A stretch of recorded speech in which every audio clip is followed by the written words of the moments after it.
তো একদম zero down পেমেন্টে নো কস্ট ইএমআই তে ফোন যদি অ্যাপেলের পারচেজ করতে হয় তো আসতে হবে সুবিধা সেন্টার এবং সমস্ত লাইভ ডেমোগুলো এক্সপিরিয়েন্স করতে হবে না, প্রচুর স্টক আমাদের এখানে থাকে। তো এখন আমরা আনবক্সিং করছি অ্যাপেল 16, বোনের হাতে তুলে দিচ্ছি অ্যাপেল 16। না আনবক্সিং করো, আনবক্সিং করতে আচ্ছা, করতে আমরা সুবীর কথা বলি। ওয়াচ সেন্টারে সমস্ত দোকানের থেকে কি দাম কমে পাচ্ছেন? একদম, আমি বিরাটে বেলঘরিয়ার মধ্যে সমস্ত দোকান ঘুরে টুরে এসেছি, তো লাস্ট বেস্ট প্রাইস আমাকে সুবিধাই দিতে পেরেছে। আরে সুবিধা, এটা কি আইফোনের কোন মডেল? এটা অ্যাপেল 16।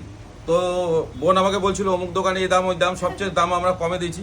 তো অ্যাপেল 16 আমরা দিয়েছি ওনাকে যার দাম আছে তার থেকে 7,000 টাকা কমে ডিসকাউন্ট দিয়েছি, 7,000 ডিসকাউন্ট দিয়েছি। আচ্ছা, সেটা তো সব ঠিক আছে, কিন্তু আমার ভিউয়ার্স আসলে এর সঙ্গে কোনো গিফট পাবে না? এর সঙ্গে সঙ্গে গিফট পাবে, ফোন কেনে এক হাতে ফোন এক হাতে গিফট, আরে! Maxima watch, AirPods pro, ANC দেওয়া, এই যে চার্জার, কারো যদি চার্জার থাকে বাড়িতে তাহলে সেই চার্জারের পয়সাটা কিন্তু আমাদের থেকে এসে রিটার্ন পাবে। এবং বাড়ির সমস্ত ভাঙাচোরা ফোন যেগুলো আছে সমস্ত পুরনো ফোনগুলো আমাদের কাছে দিয়ে যান আর আপনি নিয়ে যান আপনার স্বপ্নের নতুন আইফোনগুলো।